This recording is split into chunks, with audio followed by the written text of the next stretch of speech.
Olá! Hoje a gente vai mergulhar na história de uma língua fascinante da Guiné-Bissau. Uma história que, olha, pode mudar tudo o que se pensava saber sobre as suas origens.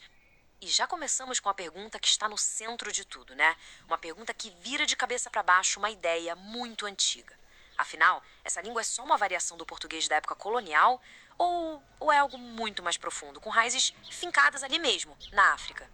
A discussão já começa no nome. De um lado, o termo comum, crioulo, que já puxa a sardinha para o lado da herança colonial portuguesa. Do outro, uma proposta que muda tudo, língua guineense. Esse nome defende que as bases dela são locais, ou como se diz por lá, tonalmente, que significa literalmente da própria terra. Ok, então primeiro vamos entender essa história mais conhecida e logo depois vamos ver como um novo argumento muito forte desmonta essa ideia e revela algo completamente diferente. A visão tradicional era essa: a língua seria um tipo de português simplificado que surgiu para facilitar a comunicação. Só que pesquisas mais recentes foram mais fundo, sabe? Elas olharam para o esqueleto da língua, para o seu DNA, e descobriram que a base dela conta uma história bem diferente, uma história puramente africana. E o mais curioso é que as primeiras pistas para desvendar esse mistério não estão em livros de gramática, não. Elas estão escritas no próprio mapa da Guiné-Bissau. Agora se preparem para esse número porque ele é impressionante. De 207 nomes de lugares analisados, cidades, rios, vilas, sabem quantos têm origem europeia? Apenas 8. 8 de mais de 200. E esse gráfico aqui deixa tudo ainda mais claro, né? É quase todo de origem africana local. A paisagem linguística, aquilo que a gente vê nos nomes dos lugares, é uma prova viva, uma marca cultural gigantesca dos povos que sempre estiveram ali. E a gente vê essa herança espalhada por todo o país. A própria capital, Bissau, vem da língua pepel. Cidades como Canchungo, que vem do mandiaco, ou Farim, do mandinga. Cada nome desses mostra como a identidade de um povo ficou registrada ali no mapa. Mas as pistas não estão só no mapa, elas estão também no som. Vamos ouvir um pouco como a própria melodia da língua reforça essa ideia de uma base africana.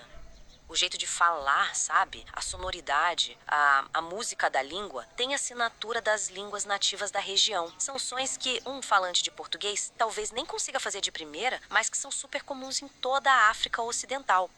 Prestem atenção nesses sons aqui. O di de Fídio, o che de Chuba, ou aquele ne no começo de Namukumi. Eles não estão ali por acaso. São como tijolinhos da construção da língua, herdados diretamente de línguas como Balanta, Flupe e Pepel. Certo, agora a gente chega no coração do argumento, na prova que talvez seja a mais forte de todas, a estrutura, a sintaxe da língua. A sintaxe é basicamente a regra do jogo, como as palavras se organizam para formar uma frase. É como a planta de uma casa, e é ela que revela a verdadeira família de uma língua, muito mais do que só as palavras soltas. Palavras a gente pega emprestado, mas a estrutura é outra história. Olha só que interessante esse exemplo. Em guineense se diz "ami encome bianda", ou seja, eu comi comida. Percebe que não tem o artigo não existe ali?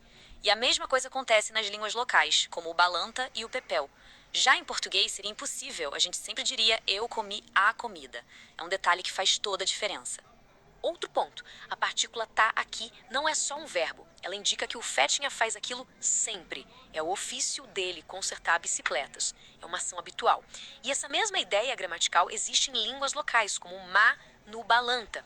É uma lógica que simplesmente não tem um equivalente direto em português. E para fechar, esse exemplo é fantástico.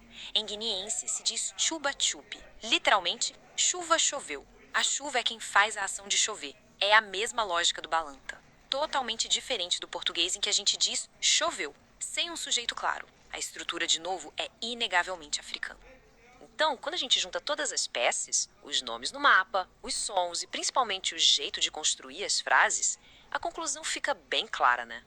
Ou seja, a língua guineense não é um português com um sotaque ou com palavras africanas. É o contrário.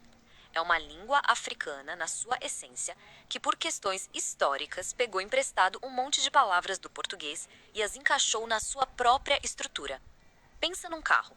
O chassi, o motor, tudo africano. A pintura e os retrovisores podem até ser portugueses, mas o carro em si é africano. Isso tudo deixa a gente com uma última reflexão. As línguas que falamos são como mapas vivos da nossa história. Que passados de resistência, de adaptação e de riqueza cultural podem estar escondidos aí? No jeito como a gente fala todos os dias. Fica aí a pergunta.